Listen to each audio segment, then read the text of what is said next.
Halo semua, selamat datang di episode kelima di Speak bersama gue Eci dan partner gue Dian. Hai Dian. Hai, selamat datang kembali di DJ Speak. Kali ini episode kelima, kita mau ngebahas soal parenthood atau bahasa Indonesia biasanya menjadi orang tua.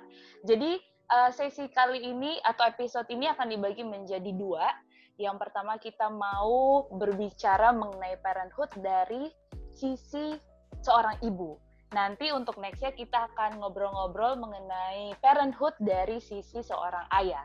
Jadi kali ini narasumber kita ini berbeda dari biasanya karena kita kedatangan dua orang ibu. Biasanya kan adik-adik atau anak muda gitu kan. Kali ini berbeda nih, ya cibi-cibi. Kalau ini orang tua kita. Jadi kita pertama. Orang tua?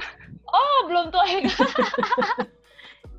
Oke, yang pertama narasumber kita namanya Ibu Yuki Koleola. Halo. Hai kakak. Kemudian yang kedua Ibu Audrey Sitompul. Halo Tante. Apa kabar nih? Kak Lola ini lagi di Medan ya Kak katanya? Iya. Lagi ngapain? Oh, lagi ngapain Kak? Bisnis atau? Enggak. Jadi sebelum corona kan 2 minggu atau sebulan sekali gitu kita pasti ke Medan, jalan-jalan, apa gitu kan. Nah, enak ya. Anak-anak kan, abangnya yang paling besar kan inget tuh rumah Medan, jalan-jalan ke playground. Tapi semenjak corona udah dari bulan 2 apa bulan 3, jadi nggak pernah ke sini gitu. Nah ini akhirnya ya udahlah kita ke situ, walaupun nggak kemana-mana, yang penting ke rumah Medan gitu. Oh, jadi kayak vacation di masa COVID gitu lah ya Kak. Enak ya. Kalau Tante gimana nih? Vacationnya di rumah sendiri. Kalau Tante saat ini lagi di lokasi, bukan lokasi syuting, sekalian ya, di lokasi kuliner. Karena Tante kesibukannya pada hari Selasa sampai hari Minggu, except Sabtu. Itu berkuliner ria. Dengan bahasa ininya jualan. Iya. Sekalian promo nanti ya. Iya, siap Tante. Puji nasi Tuhan kuning, sampai hari ini sudah ramai. Iya, nasi kuning sudah berjalan 1 tahun. Wow. Dengan label Dapur Manado Omazes. Cobain ya. Luar biasa. Paling enak nih nasi kuningnya Tante, aku pernah coba. Amin. Iya. Pokoknya Tante di Grab plane ya ke Manila. Iya. Grab heli. Tante ada waktu. Sayang ini ada corona. Kalau nggak ada si corona, Tante udah di Manila pasti udah masakin buat Eci dan teman-teman di Manila. Aduh, jadi pengen makan. Sabar. Nah, sukses ya Tania di sana. Thank you. Makin ini. Ya, sebelumnya kita mau introduction dulu nih, karena kan di sini kita ada 2 ibu ya. Yang satu bisa dibilang masih junior lah, anaknya masih kecil-kecil. Yang satu lagi udah senior. Jadi kita mau tanya, ini dari Kak Lola ini, Kak Lola dulu nih, punya berapa anak dan umurnya berapa Kak sama jenis kelamin? Oke, nah kalau aku punya 2 anak, 1 cowok, 1 cewek. Yang paling gede, yang cowok, itu udah Oktober nanti 3 tahun. Berarti sekitar setahun, 9 bulan. 2 tahun 9 bulan ya. Cowok. Terus yang kedua, mereka jarak setahun, jarak berapa ya? Hampir 2 tahun jaraknya. Sekarang setahun sebulan cewek. Sepasang ya Kak ya? Sepasang. Pas ya cewek cowok. Bahagia sekali ya sepasang gitu. Apalagi orang itu dari Batak satu nih. sisi, ya bahagia, sisi lain. Itu berarti nanti kita ngomongin. Kalau Tante gimana nih Tante? Kalau Tante punya anak 2 orang, cowok dan cewek. Wah, sama ya. Juga. Nah, dia sepasang juga. Sama yang cowok sekarang udah 32 tahun dan yang cewek 29 tahun. Hampir-hampir sama kan ya sama ini. Selisih hampir 3 tahun. Anak pertama dan anak kedua. Wah, terus sepasang nih. Ya udah lengkap ya. Pasang. Terus aku mau nanya ini dari Kak Lola dulu. Jadi dari yang muda dulu baru yang ke senior ya. Gimana sih perasaan awal-awal punya anak itu? Karena kan kita nggak tahu nih apakah excited, bahagia, atau malah lebih ke stres. Aduh, gue bisa nggak ya? Beban. Gitu. Kira-kira gimana Kak perasaan awal-awal melahirkan? Perasaan awal-awal apa ya? Campur semua sih. Ada senengnya, ya kan? Seneng maksudnya seneng loh, kayak udah kayak teman-teman yang lain. Iya ya, benar-benar. Umur berapa Kak di situ? Ada pasti ada tuh. Itu 2017 berarti 31 ya, 31 tahun. 31 tahun. Itu anak pertama. Perasaannya ya, aduh bisa nggak ya gitu. Terus ada rasa waktu bisa posting di sosial media, itu rasanya gue juga punya anak nih. Bangga. Oke. Tapi waktu berjuang buat nyusuin itu sakit banget ya. Perjuangan awal-awal tuh sakit, terus capek. Ya baru melahirkan tuh capek karena per 1 jam 1,5 jam tuh minta nyusu, belum lagi sesuaiin gimana sih nyusuin ini gimana sih gitu. Cari-cari ini ya. Terus, posisi yang enak. Cari posisi belum lagi awal-awal pasti tuh lecet apa karena kita nggak tahu kan. Kita nggak tahu, anaknya juga nggak tahu, jadi sama-sama belajar. Sama-sama nangis. Pasti tuh sama-sama. Yang satu nangis, mama susu gitu, yang satu ibunya gimana ini posisinya gitu. Apalagi pas di rumah sakit sih semuanya yang pertama kali dirasain itu pas di rumah sakit, itu yang rasa sakitnya di operasi. Aku operasi kebetulan.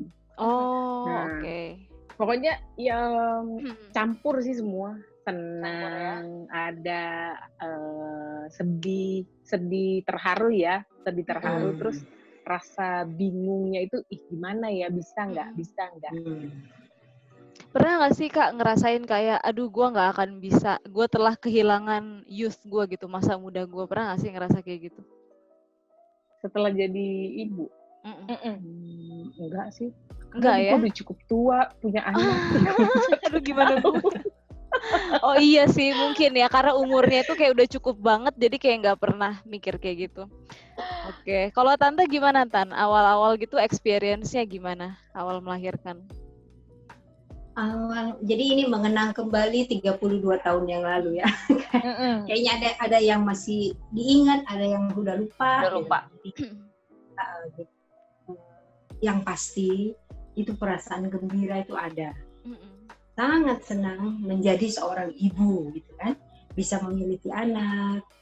Nah, di balik gembiranya itu ada juga perasaan nervous kita itu, waduh namanya anak pertama, aduh gimana ini ngerawatnya, gimana mandiinnya gitu kan. Namanya Tante waktu itu belum punya asisten rumah tangga, belum datang waktu anak pertama lahir, jadi masih urus sendiri. Nah, stresnya ada juga, Eci. Stresnya itu pada saat si anak nangis. Kadang-kadang kan baby kan kalau nangis, kita kan belum terlalu mengerti. Kalau nangisnya itu udah kelamaan, jadi takut. Gimana? Jadi takut. Bingung. Gimana supaya dia diam? Walaupun kita mungkin pada saat itu kita langsung kasih ASI, tapi tetap dia masih nangis. Rupanya dia itu bukan lapar. Mungkin pada saat itu dia basah atau apa namanya. Ibu baru kan.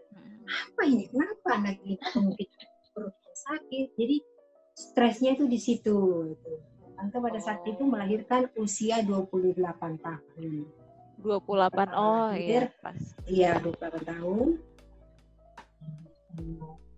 Terus beberapa hari kemudian baru asisten rumah tangga datang. Nah, jadi kebetulan dia juga sudah pengalaman. Jadi zaman dulu nggak ada babysitter.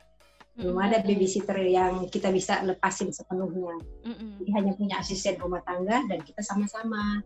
Dia membantu, dia sudah punya pengalaman. Ya udah, jadi kita kadang-kadang jadi sharing gitu. Oh begini Bu, ini diginiin. Pada saat anak nggak mau makan, kita giniin. bahagia juga kan. Jadi stresnya itu berkurang, gembiranya tetap ada. Jadi lebih ke gembiranya itu lebih banyak lah ya daripada stres sama nervousnya. Iya. Terus melahirkannya juga pada saat itu kan normal. Jadi beberapa hari setelah melahirkan, nggak lama langsung bisa pulih. Iya sih. Jadi pengalaman indahnya seperti itu. Jadi nggak ada baby blues gitu nggak ada ya Tan waktu awal-awal dulu? Nggak ada. Tante soalnya kan sudah umur 28 ya.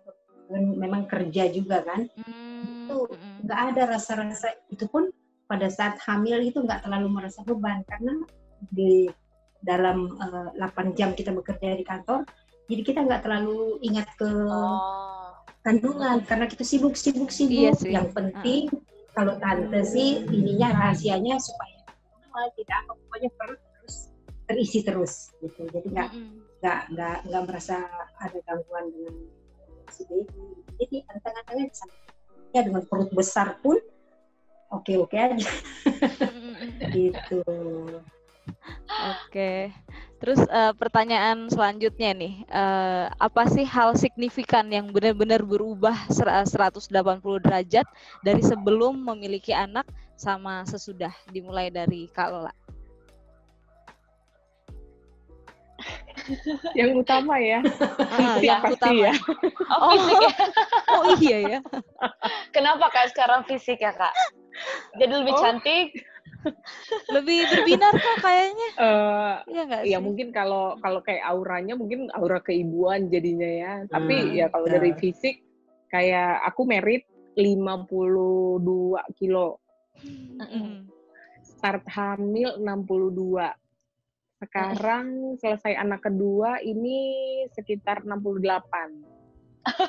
Gitu. Jadi kalau pengen balikin ke fisik semula, sekarang masih nyusuin, ya kan? Nyusuin ya makanan, memang makanan bernutrisi sih, harusnya ya, bukan makan yang banyak, tapi makanan yang bernutrisi. Tapi ya tetap aja lapar gitu kan?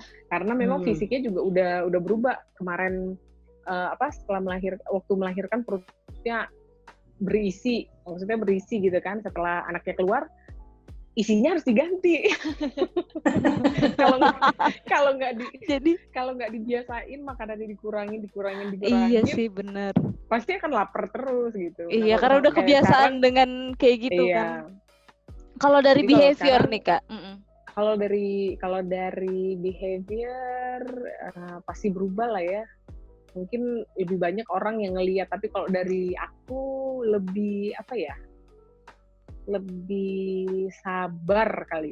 Oh iya. Lebih sabar mau ngajarin, apalagi anak kecil ya, kayak yang sekarang kan udah hampir 3 tahun tuh, apa-apa kita harus jelasin panjang lebar. Iya. Karena kalau nggak dijelasin panjang lebar dengan bahasanya dia nggak akan ngerti. Nanya terus. Nanya terus, dan anak-anak memang harus selalu diomongin gitu, dikasih tahu supaya mereka ngerti dan terima gitu. Nah, kalau contoh sabar nih. Contoh sabar kayak ngasih tahu anak waktu aku lepas ASI anak pertama. Nah, lepas ASI anak pertama itu kan waktu kita mau lepas ASI tetap diproduksi, tapi anak nggak boleh minum. Nggak boleh. Gitu kan? Karena kalau kita kasih minum, ya tetap aja ASI-nya diproduksi, terus nggak berhenti gitu. Apalagi kemarin aku nyusuin setahun menyusui, adiknya udah ada. Jadi dokter nggak nyaranin kalau nyusuin. Apalagi aku ada riwayat kemarin melahirkan di 37 minggu belum waktunya. Udah pecah ketuban. Jadi memang takut ada kontraksi di dalam, jadi membahayakan adiknya gitu kan. Nah, jadi waktu melatih abangnya buat berhenti ASI itu ya memang harus kasih tahu, walaupun dia masih umur setahun itu memang harus kita ajak ngomong, mama nggak bisa, kita nggak bisa ini lagi gitu. Padahal dulu inget-inget kalau waktu anak gadis, iya ampun, bisa nggak gue ngomong kayak begitu? Iya. Waktu gadis, apa sih? Iya, gitu masih kan, ingat ya. kok Kak gimana dulu kalau Lola. Nah ini kita harus ngomong, mama nggak bisa. Jadi kayak kadang gitu ya, waktu tersadar gitu, ih kok gue ini kayak orang gila ya. Ngerasa yang mama nggak bisa, padahal dia kan nggak bisa nyaut kita kan, nggak bisa nyaut kita, tapi kita harus yang ini. Nah bukan sama anaknya aja kita harus sabar, sama suami juga harus sabar. Karena kalau kita nggak sabar, kita rasa sakit nih, mau berhenti ASI, anak nangis, tapi suami nggak mau, dia nggak ngerti gitu, dia harus ngapain gitu kan, contohnya. Nah kalau kita nggak sabar buat kasih tahu suami, kasih tahu anak gitu, jadi perang semuanya karena kehidupan sebenarnya itu tidak seindah Instagram. Right. Tapi indah lah ya gitu. Indah, cuma banyak perjuangan di balik keindahan itu semua gitu ya. Di balik foto Instagram. Kayak sabar gitu kan. Terus perubahan yang apalagi ya, yang harus bisa bagi waktu gitu. Karena kalau dulu kita sebelum married main handphone aja seharian. Iya, gitu. Tapi kalau ini ya harus duluanin anak gitu daripada main handphone, atau harus duluanin anak daripada kerja gitu. Berarti itu perubahannya positif lah ya Kak ya? Positif dari behaviornya. Selain fisik itu positif semua. Oke, kalau Tante gimana nih Tan? Apa yang paling berubah 180 derajat? Jadi pada saat baru punya anak, seperti juga Lola bilang, yang pertama itu yang sangat berubah emosi kita ya. Kalau di dalam ini emosi, terus behavior kita juga berubah. Behavior kita tuh jadi nggak egois lagi gitu loh. Kan kadang-kadang sebelum kita punya anak, kita mau dandan, kita mau apa, kalau ke kantor, pokoknya istilahnya semua waktu itu hanya buat untuk kita diri sendiri, iya. Buat diri sendiri. Nah, begitu punya anak, otomatis waktu kita sebagian besar buat si anak. Terus sabar itu yang penting sekali, benar Lola bilang. Jadi selain kita sabar merawat anak dengan segala macam tingkah lakunya, kita juga sudah harus sabar dengan menghadapi suami, kalau kebetulan di rumah ada keluarga gitu. Karena emosi kita memang berubah pada saat kita punya anak. Emosi dalam hal ini emosi baik loh ya, bukan emosi jahat gitu. Emosi baik karena kita sudah merasa si anak itu adalah yang utama yang harus kita perhatikan. Nah, kadang-kadang kita orang tua suka salah di situ kayak Tante. Jadi kesannya terlalu egois. Sementara ada orang lain yang harus diperhatikan juga. Tapi dengan berjalannya waktu, itu semua bisa kita atasi kok. Udah kebiasaan juga. Si anak tumbuh sehat. Kita semua jadi happy gitu. Pokoknya di balik semuanya itu sukacita, happy. Amin. Iya benar. Jadi jangan sungkan-sungkan ya yang belum menemukan pasangan. Nanti kita jadi lebih sabar Kak. Nanti kita nggak bisa makan tengah malam lagi. Harus dengan kalian interview kami berdua di sini, ibu muda dan ibu tua, banyak pelajaran. Jadi harus diterapkan. Jadi Tante yakin semua yang menjadi ibu itu rasa gembiranya itu sangat-sangat tidak bisa diungkapkan dengan kata-kata. Karena itu adalah karunia terindah kan, punya keturunan, anak gitu. Itu dan kalau sebagai pada saat itu Tante masih bekerja, yaitu setiap kali jam kerja 8 sampai jam 5. Jam setengah 5 itu udah siap-siap. Udah siap-siap karena maunya selalu tenggo. Ada nggak? Kalian masih tahu nggak istilah tenggo? Iya, tenggo. Tepat waktu. Nah, itu zamannya Tante tuh teng. Jadi jam 5 bunyi teng, istilahnya kita go. Kita langsung pulang. Jadi selalu maunya pulang on time. Karena ada yang menunggu. Karena nunggu. Itu hiburan utama kita ada di rumah si anak. Apalagi kalau masih kecil kan. Iya, masih butuh ini. Karena Kalau zaman tante kan belum ada video call, belum ada handphone. iya, Iya kan, kita benar-benar. hanya telepon rumah. Iya. Hanya telepon rumah, jadi hanya dengar suaranya aja. Iya. Mama pulang. Mm-mm. Kita nggak bisa lihat mukanya, kita nggak bisa bercanda melalui face to face gitu. Jadi makin excited ya mau pulang. Iya. Tapi itu semua happy kok, ya. Kalau kita pulang kantor ke mall dulu ya. Karena nggak ada yang nunggu di rumah. Nggak ada yang nyariin kita juga. Justru kalau pulang ke rumah, loh kok pulang? Kok pulang? Nggak ada yang nunggu gitu. Oke. Terus menurut Kak Lola nih sama Tante, saat-saat apa sih yang paling sulit waktu menjadi seorang orang tua? Masa-masa gimana sih? Ya, Kak Lola dulu. Ya. Jadi masa-masa yang sulit jadi orang tua itu sepanjang kita punya anak. Oke. Nggak ada tuh yang orang bilang, oh iya nanti kalau anaknya udah mulai jalan udah enak. Bilang gitu. Nanti anaknya kalau udah mulai makan udah enak gitu. Nanti kalau udah ada abangnya udah enak gitu. Sering ada ucapan seperti itu gitu. Iya memang umur segini sih anak-anak masih susah. Tapi nanti udah umur 5 tahun, 10 tahun udah bisa mandiri kok, udah bisa mandi, udah bisa ini. Tapi kalau menurutku sepanjang aku punya 2 anak, ini yang paling besar nih hampir 3 tahun, kayaknya di sepanjang waktu itu punya challenge-nya masing-masing. Iya benar. Sama kayak tante juga mungkin kalau anaknya belum married kan pasti tantangannya apa? Tantangannya, gimana ya? Anakku kapan ya menikahnya gitu. Jadi sama masa-masa tersulit itu ya dari awal kita hamil itu udah punya challenge masing-masing. Jadi it's a never ending perjuangan lah gitu ya. Kayak itu nggak akan selesai.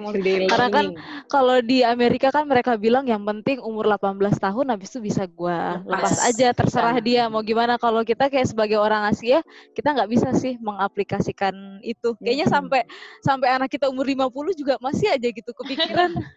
Ya guys. Karena kayak kita sendiri kan waktu kita tamat SMA, aduh kuliah kemana ya?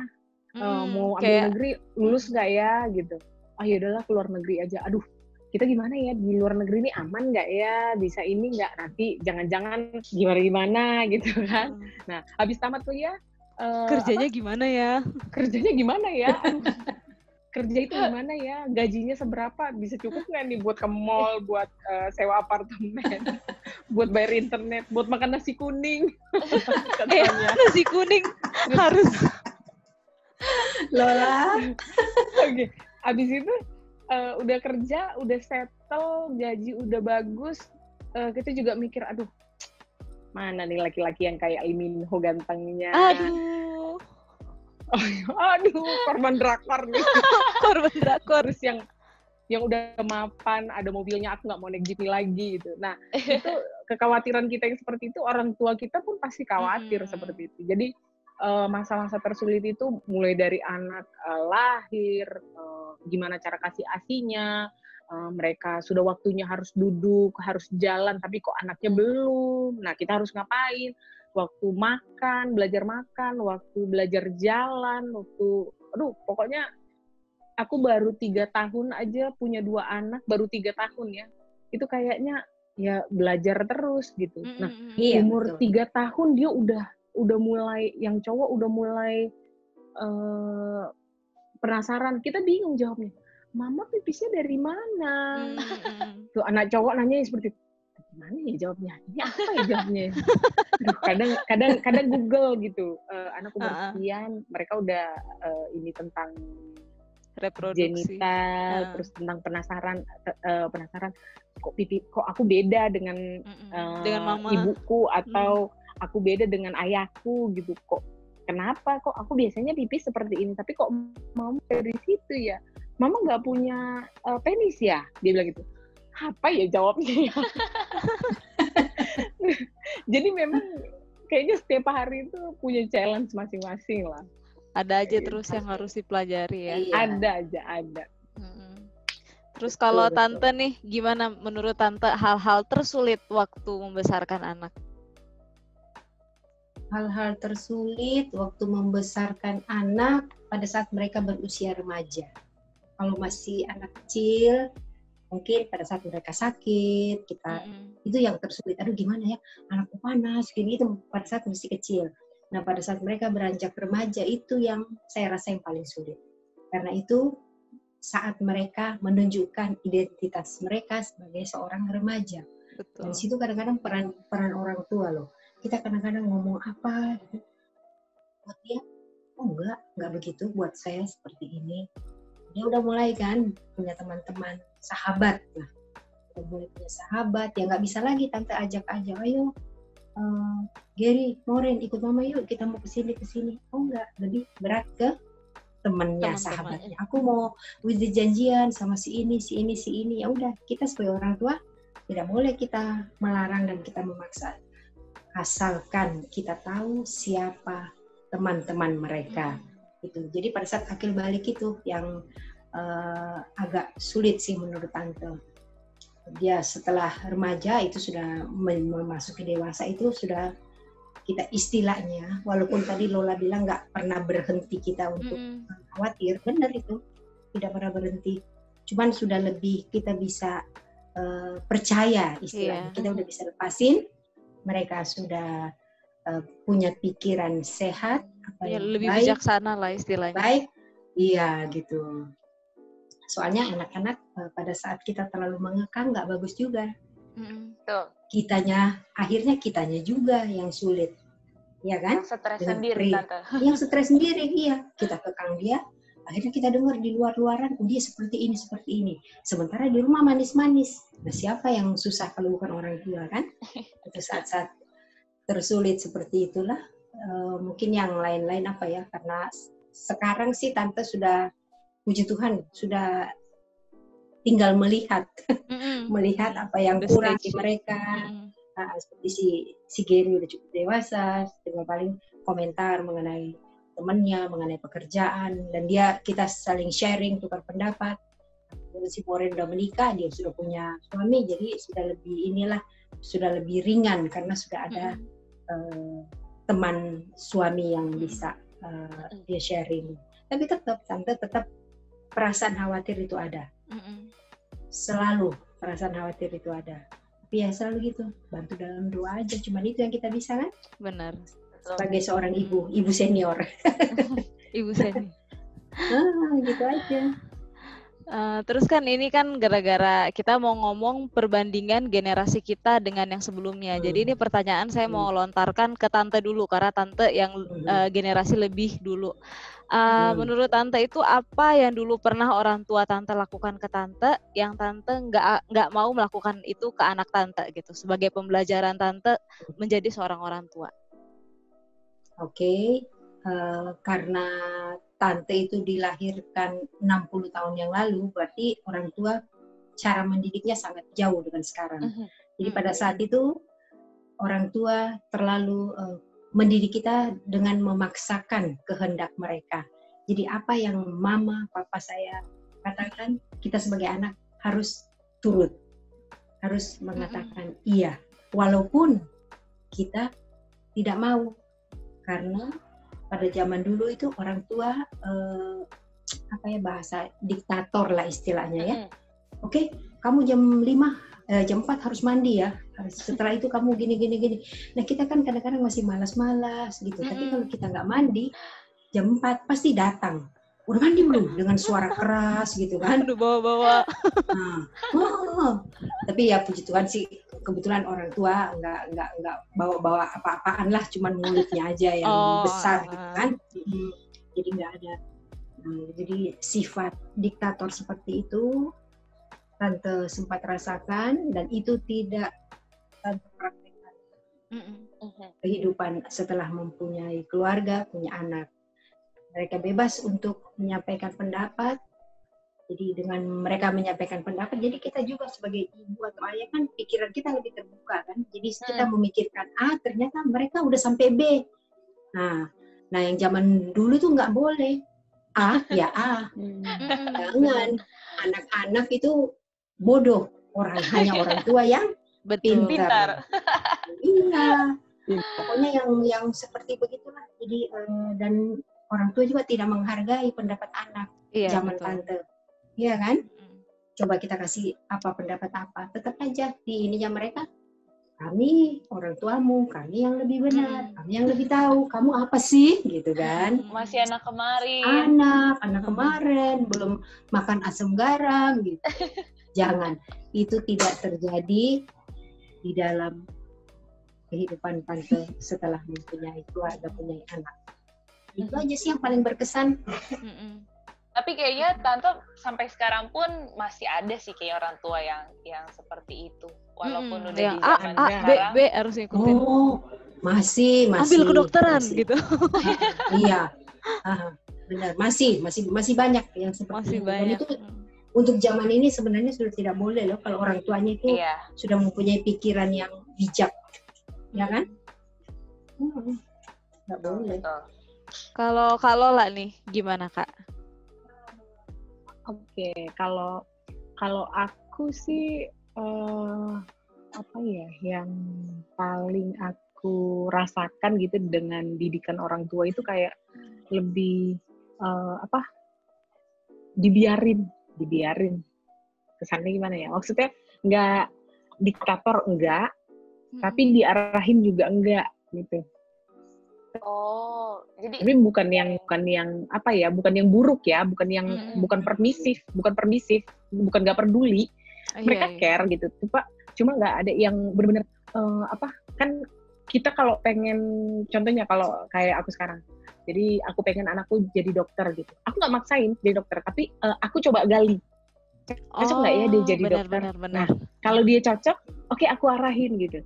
Nah, tapi kalau kayak generasi orang tuaku itu kayaknya nggak terlalu seperti itu sih. Nggak terlalu seperti itu. Jadi kayak ya udah sekolah gitu. Nanti ambil kedokteran ya, disuruh ambil kedokteran. Mau les nggak? Mau les ini nggak?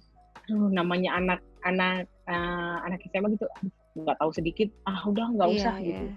Nah, kayak nggak lebih encouraging gitu. Kalau aku ngerasanya sih. Kakak mau jadi lebih involve ke melihat menggali-gali anak ini, kira-kira dia itu lebih kemana gitu, talentanya itu lebih kemana gitu ya. Iya. Benar-benar. Karena aku juga waktu masih muda tuh kayak terserah mau ngambil jurusan apa. Jadi waktu ambil nursing ternyata nggak suka. Kan?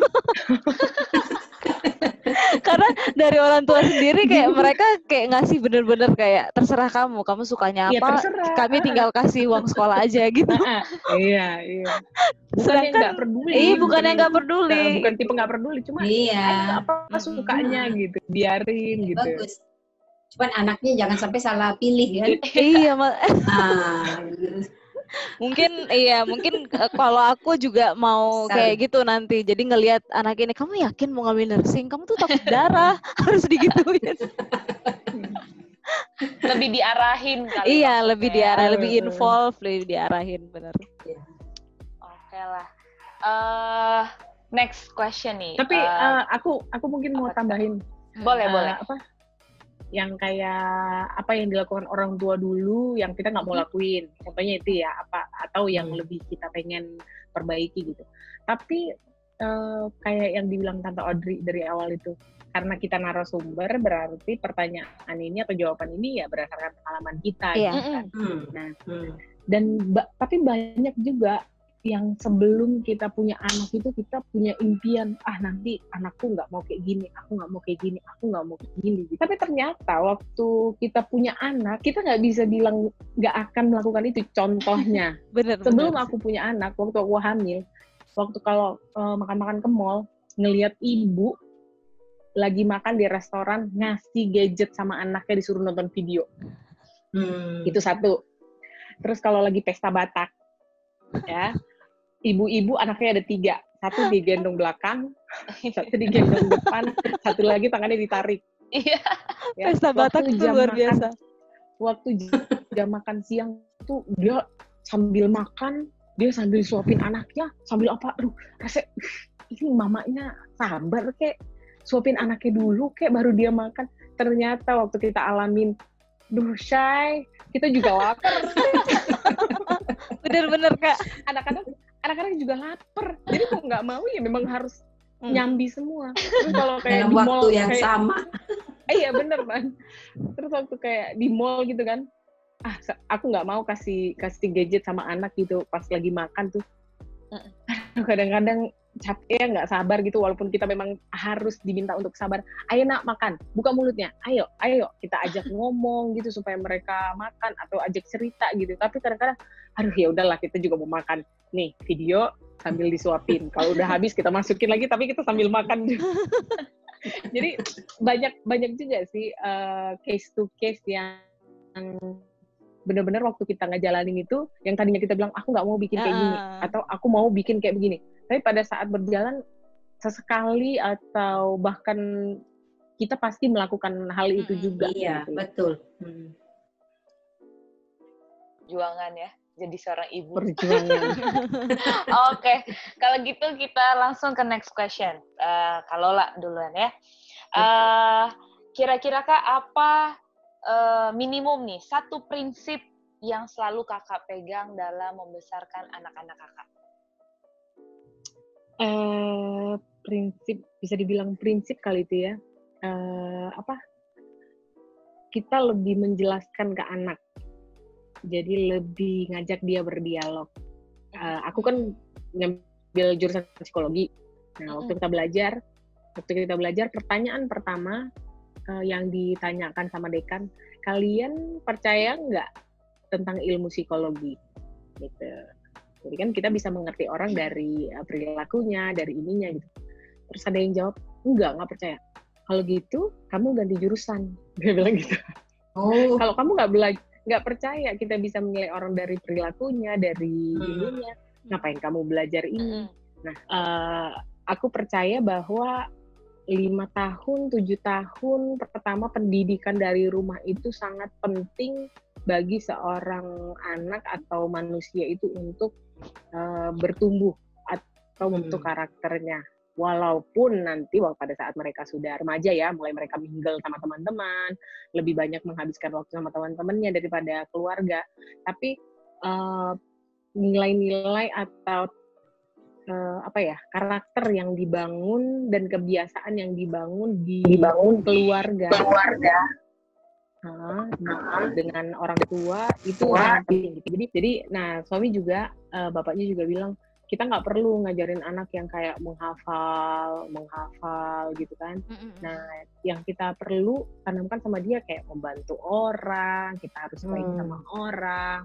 Terus kita harus sopan sama orang, kita harus berbuat baik, menolong sesama gitu. Jadi kayak nilai-nilai itu yang kita perlu tanamkan sama anak gitu kan.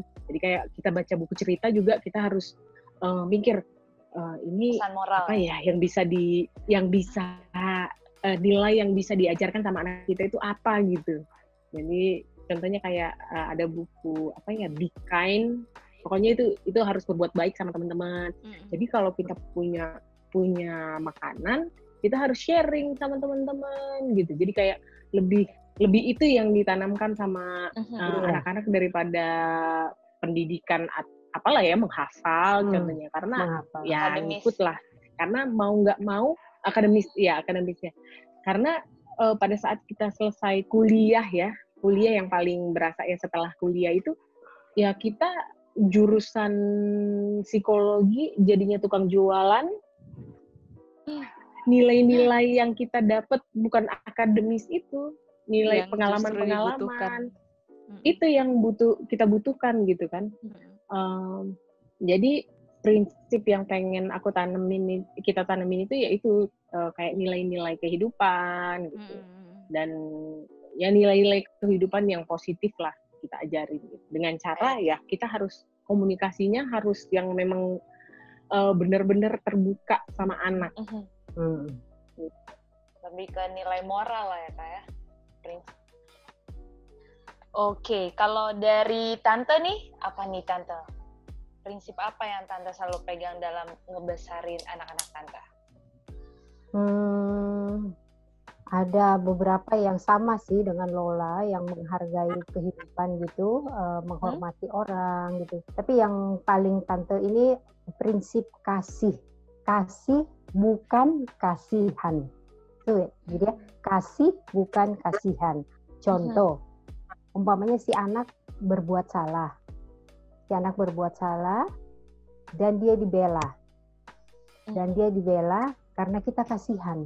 Kasihan gini-gini, apalagi kalau dia udah nangis, udah minta ampun, ini kita kasihan. Beda kan? Nah, kalau kita kasih sama si anak, kita akan menegur.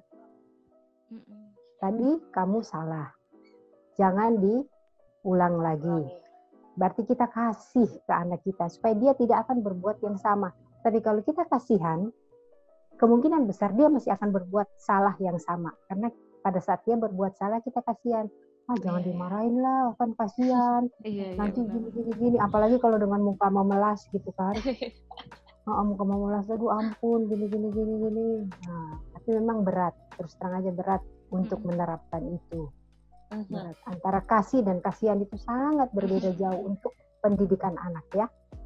Nah, kita mengasihi dia, bukan kita mengasihani. Karena kita mau anak ini menjadi baik. Dan yang tadi juga yang mengenai Lola bilang yang untuk di sekolah dipaksa untuk menghafal, membaca, begini, tante juga kurang seret. Tante lebih ini yang masalah tadi itu yang seperti disiplin, menghargai.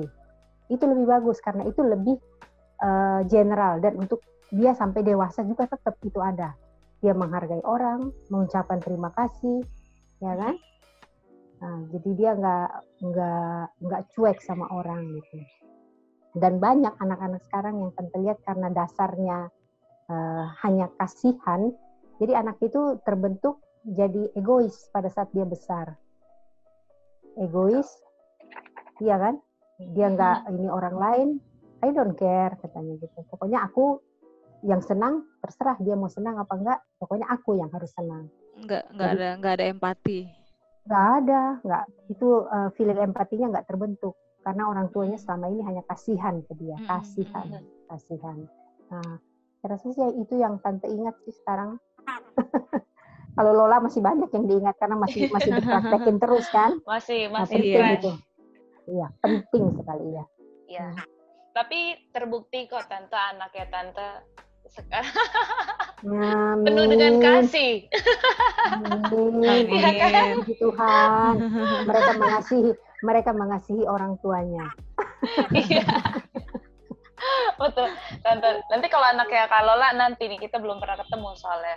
Tapi kalau dilihat dari dua orang ibu ini, kita bisa ada pandangan lah. Biasanya kan buah tidak jatuh jauh dari pohonnya. Asik. Ngeliat dua orang tua ini sepertinya mantap.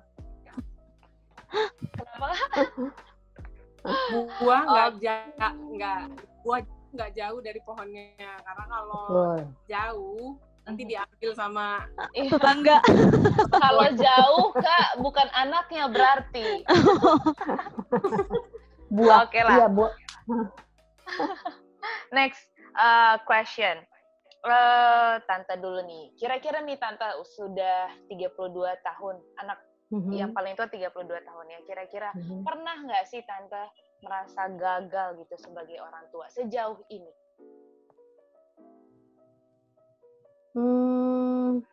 Merasakan gagal sebagai orang tua, saya rasa pernah ya. Pada saat anak yang kita kasihi itu mungkin dia berbohong. Pokoknya sebagai seorang tua itu pasti sedih kalau umpamanya merasa dibohongi gitu kan. Mungkin buat si anak itu hal-hal seperti itu tuh nggak apa-apa buat dia, tapi karena kita sudah punya prinsip tidak boleh begini gitu, jadi melanggar itu kayaknya kita tuh merasa aduh, dengan cara apa lagi sih kita harus kasih pengertian kalau untuk hal-hal seperti ini itu tidak baik gini. Saya rasa sih mungkin semua orang tua bisa merasakan hal seperti itu ya. Contohnya mungkin kalau anak kecil kita sudah ajar, ini nanti ya kasih teman satu, kamu satu. Akhirnya mana ini ada di sini, kok kamu nggak kasih? enggak, tadi aku sih udah kasih, tapi kok masih ada 2 gitu kan. Hal-hal seperti gitu. Jadi kita tuh mengajarkan anak supaya jujur, jangan suka berbohong, tapi kalau dia melakukan itu, saya rasa salah satu ini yang kadang-kadang orang tua sedih gitu. Nah, itu aja. Kalau dari Kalola? Oke, kalau dari aku mungkin anakku baru umur 3 tahun ya, dan aku yakin ya dia juga masih belajar gitu dengan apa yang kita kasih tahu. Nah, kalau aku sekarang saat yang aku rasa aku gagal jadi orang tua itu saat aku malam-malam itu terbangun melihat anak yang waktu siangnya atau sorenya itu aku cubit atau dipukul. Oh iya. Jadi kayak ngerasa, aduh, kenapa ya? Seharusnya aku yang lebih sabar. Aku yang lebih tahu gitu. Kayaknya nggak perlu gitu aku cubit tadi atau pukul atau marah sama dia. Aku bisa kasih tahu baik-baik. Harusnya aku bisa tetap kasih tahu baik-baik sama dia karena dia masih tumbuh 3 tahun gitu. Nah, jadi ini lagi ya, balik sama topik yang sebelumnya, apa yang dilakukan orang tua yang nggak akan kita lakukan.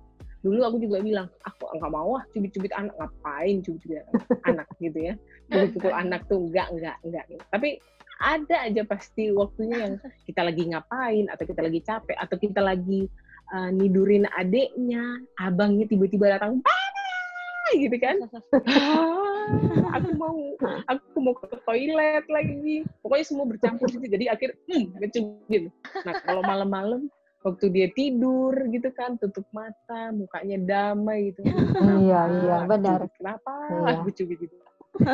Di situ sih momen itu yang kadang kayaknya gue nggak harus ngelakuin itu deh gitu. Langsung nyesel banget ya Lola ya, lihat mukanya anak bener, itu. Bener. Aduh, bener-bener. Iya, kayaknya. Oke. Terus nih Kak, kalau Lola duluan deh.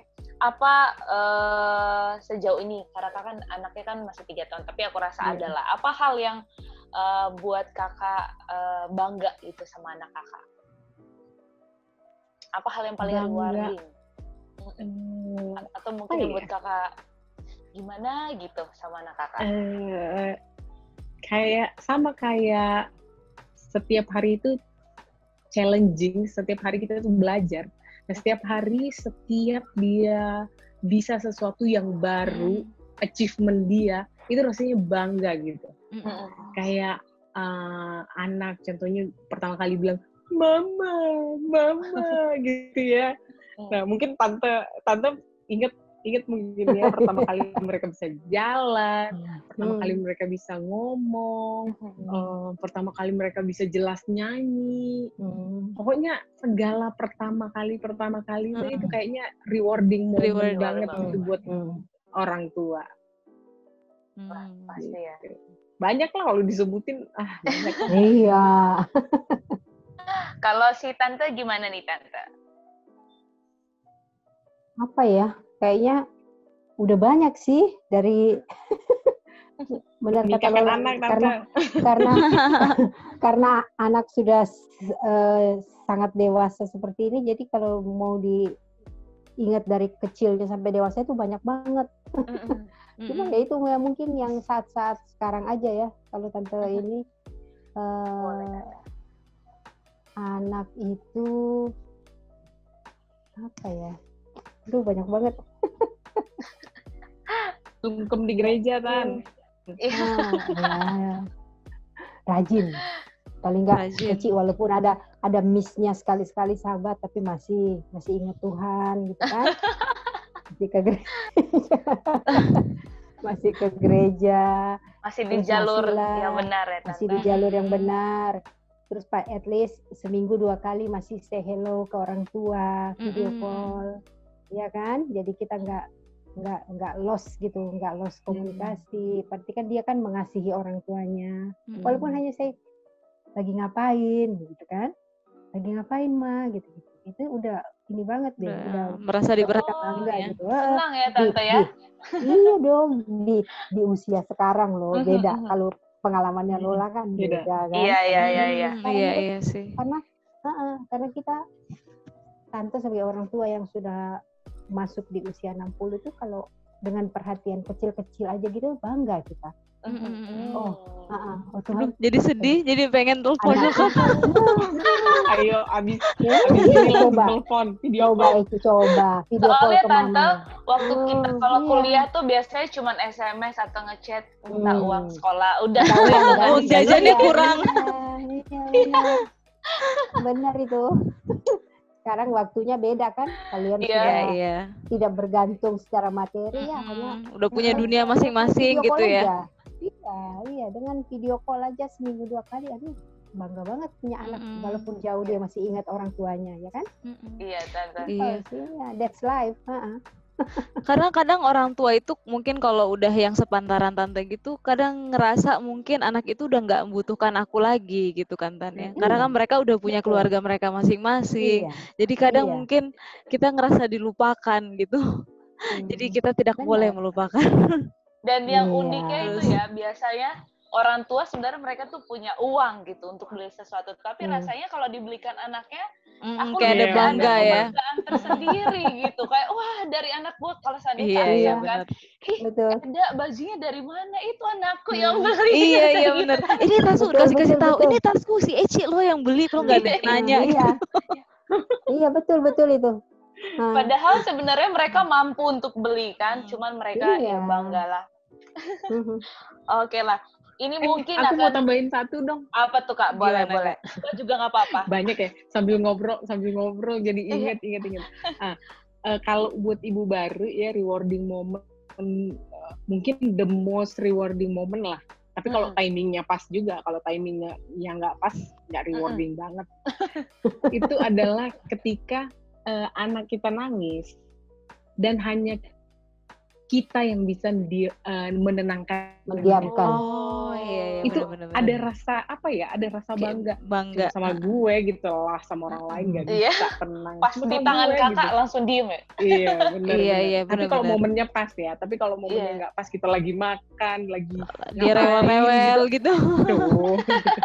Jadi kayaknya cuma aku loh yang bisa nenangin anak. Itu rasanya rasa bangga. Berarti he loves me the most gitu. Ya. Ngerasa kayak gitu. Oke. Ini pertanyaan terakhir nih dari Kak Lola dulu nih. Ini panjang juga nggak apa-apa. Take your time Kak. Okay. Kira-kira apa yang kakak mau ungkapkan ke anak kakak meskipun mereka masih kecil? Who knows, nanti mereka setelah besar mereka nonton video ini, jadi mereka bisa tahu nih. Apa kira-kira mau kakak sampaikan ke anak-anak kakak? Oke, mungkin dari pengalaman juga ya, dan maksudnya pengalaman aku dan adikku, dengan pengalamanku punya anak 2 orang kakak beradik gitu. Jadi dulu sebelum aku kuliah ambil psikologi, itu aku kayak ada brother complex gitu ya. Ngerasa tuh kayaknya orang tuaku lebih menyayangi adikku. Gitu. Jadi kayak apa yang dia minta dikasih. Tapi kalau aku yang minta enggak gitu. Nah, ternyata terus kita ngelihat kayak orang tua lebih sayang sama dia daripada sama aku gitu. Nah, ternyata pemikiran itu ya timbul dari diri kita sendiri. Nah, terus setelah aku kuliah gitu kan, mempelajari ya kayak kuliah berapa tahun sih? 6 tahun. 6. Oke, kuliah 6 tahun psikologi, berbagai macam major di psikologi itu, dan itu membuat aku self healing gitu. Jadi lebih mengerti dan lebih menerima diriku, nggak menyalahkan diriku ataupun menyalahkan orang lain. Lebih kayak oh ya udahlah, ya emang seperti itu gitu. Nah, ditambah lagi setelah jadi orang tua, ya memang kita nggak bisa kayak membagi cinta itu 50-50 ke anak tuh nggak bisa gitu. Karena ya kita harus mencintai anak kita yang satu 100, yang satu 100 juga gitu. Nah, tapi keadaan yang membuat kita harus kadang lebih pegang adiknya atau kadang lebih pegang abangnya gitu. Nah, jadi mungkin setelah aku kuliah, belajar, setelah punya anak 2, membagi waktunya itu gimana gitu kan. Waktu mau melahirkan adiknya, itu gimana nanti abangnya yang biasanya mamanya punya dia sendiri, apa-apa sama mama gitu kan, sama bapak gitu, sama bapaknya. Ini ada adiknya yang harus lebih lebih menghabiskan banyak waktu sama dia karena dia butuh ASI, abangnya udah nggak lagi gitu. Abangnya bisa dipegang sama opung atau dipegang sama bapaknya atau dipegang sama saudara gitu kan. Nah, jadi setelah aku juga punya pengalaman itu, mungkin seperti inilah kejadian atau situasi kayak beginilah yang bikin aku dulu tuh ngerasa adikku tuh lebih diperhatiin gitu. Padahal ternyata enggak sama sekali gitu. Ya, orang tua pasti nggak mungkin sama treatmentnya sama semua anak tuh nggak mungkin. Karena anak-anak itu pun berbeda. Ada sesuai kebutuhan masing-masing. Iya, ada yang lebih harus difokuskan, ada yang lebih diiniin. Dan orang tua pun men-treat anak itu ya sesuai dari kacamatanya mereka. Karena orang tua juga nggak tahu isi hati atau keperluan yang urgent dari seorang anak itu apa gitu. Dia hanya men-treat anaknya based dari apa yang dia lihat gitu kan. Oh, ternyata seperti ini gitu. Nah, jadi apa yang aku pengen anakku tahu ya, mama udah berusaha buat kasih yang terbaik sama kalian gitu. Nggak ada yang pilih kasih tuh nggak ada tuh. Setelah jadi orang tua baru ngerti itu gimana. Kok bisa tuh anak merasa di anak tirikan. Iya. Pernah nggak sih ngerasa dulu waktu kecil? Kayaknya sering tiri. Aku pergi aja, aku diambil dari tong sampah. Lebay banget dari tong sampah. Iya, pasti dulu pernah. Iya, pernah kan? Nah, ternyata itu ya ininya kita, apa ini bisa dibilang ya, sugesti kita aja. Memang itu ininya kita dari pikiran kita. Nah, sebenarnya orang tua kita tidak seperti itu. Karena orang tua, semua orang tua. Iya, benar Tante. Karena semua orang tua pasti pengen bikin yang terbaik. Contohnya kayak abangnya minta makan, adiknya juga minta makan gitu. Nah, waktu kasih makan dua-dua, abangnya lari-lari ke sana kemari. Berarti adiknya, mamanya males ngejar-ngejar kan ya. Berarti adiknya yang akan dikasih makan. Nah, mungkin kebiasaan itu akan terbentuk sampai besar karena abangnya nggak suka makan, adiknya suka makan gitu. Nah, mungkin kalau di kedepannya ada makanan apa, adiknya yang ditawarin mamanya karena mamanya udah tahu kalau nawarin abangnya pasti nggak dimakan, sakit hati mamanya, terus dikasih sama adiknya gitu. Tapi abangnya ngelihat, mama kalau bawa makanan cuma sama adik ya selalu duluan, tapi kan aku paling besar, kenapa nggak sama aku? Nah, mungkin situasi yang seperti itu yang bikin anak-anak itu ngerasa aku udah tiri, diambil nomor 2 gitu. Benar-benar Kak, setuju. Itulah bebannya orang tua yang jadi challenge-nya sebagai orang tua ya. Jadi mungkin kalau dari aku sih seperti itu. Jadi yang aku pengen anakku tahu, mama udah berusaha, mama pasti mengusahakan, dan semua yang orang tua atau mama lakukan sama bapak lakukan itu buat kalian semua yang terbaik lah. Pasti. Ada lagi Kak? Itu aja. Oke. Sekarang dari Tante nih. Kalau Tante, ya karena anak yang satu sudah berumah tangga, yang satu juga sudah mandiri, jadi nggak bisa panjang-panjang lagi. Yang paling Tante hanya bisa titip pesan, tetaplah setia kepada pasanganmu, kayak Maureen ke suaminya, si Roy, si Gary ke calonnya, kalau memang itu berkenan kepada Tuhan. Dan saling menghargai, saling menghormati, dan tetaplah mengasihi orang tuamu seperti sekarang ini. Gak bisa panjang-panjang lagi sayang, habis sudah mandiri semua. Iya. Cuman itu yang Tante bisa sampaikan pesan kepada anak-anakku. Tuh, oke lah. Terima kasih banyak nih Kak Lola sama Tante. Thank you banget udah Saya juga jadi terinspirasi nih ketemu sama jadi ibu-ibu pengen cepet-cepet ya. Ayo cepet.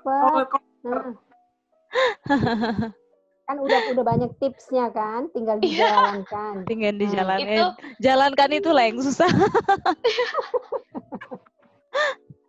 Tapi kayaknya memang menjadi orang tua itu nggak semudah itu ya, pasti selalu bergumul tiap hari, minta Tuhan untuk berikan yang terbaik. Beda lah hidup kita Kak sekarang sama hidup ibu-ibu ini. Enggak lah, kuncinya cuma satu. Gimana Tan? Harus selalu bergantung pada Tuhan. Karena Tuhan akan memberi yang terbaik pada waktu yang tepat. Itu aja. Amin, Tan. Amin. Diaminkan. Oke lah. Oke. Thank you banget Tante sama Kak Lola. Semoga juga bukan hanya aku sama Dian yang merasa tercerahkan di sini, tapi juga mungkin orang di luar sana yang akan menjadi calon ibu ataupun yang sudah menjadi ibu gitu.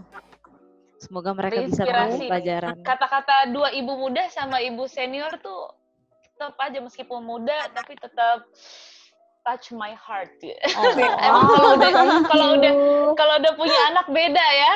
Memang tuh kata-katanya tuh aduh bikin kita jadi hangat. Oke lah, terima kasih banyak Kak Lola.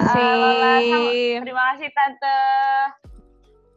Teman-teman semua, kita juga mau kasih tahu nih kalau si Tante Audrey dan si Kak Lola ini juga punya sesuatu yang teman-teman mungkin bisa tertarik nih dengan yang mereka mau bagikan. Pertama dari Tante dulu nih, Tante Audrey.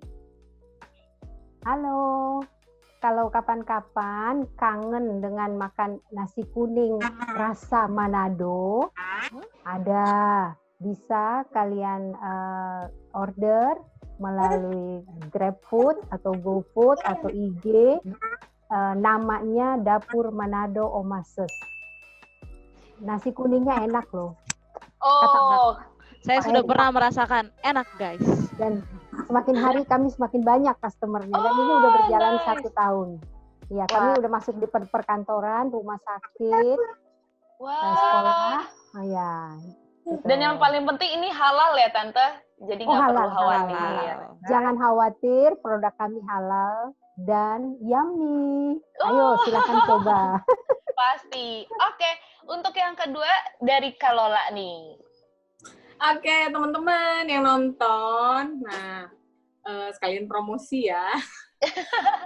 Yang nggak tahu produk Tupperware, nah jadi aku punya bisnis juga, kita distributor Tupperware untuk wilayah kisaran Sumatera Utara ya, tapi bisa kirim ke seluruh Indonesia. Dan yang lebih istimewanya dari kita, aku bisa engrave semua produk Tupperware yang kamu beli, jadi personalized.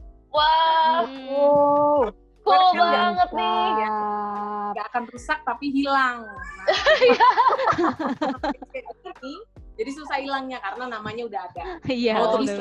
Oke. Kata sama aja harganya. Oke. Nanti kita tampilin di sini nama IG Facebook dan Instagramnya. Ya. Jadi teman-teman supaya lengkap beli Tupperware terus nasi kuningnya ditaruh di Tupperware bawa tuh kan bawa ke kantor bawa kemana ya kan.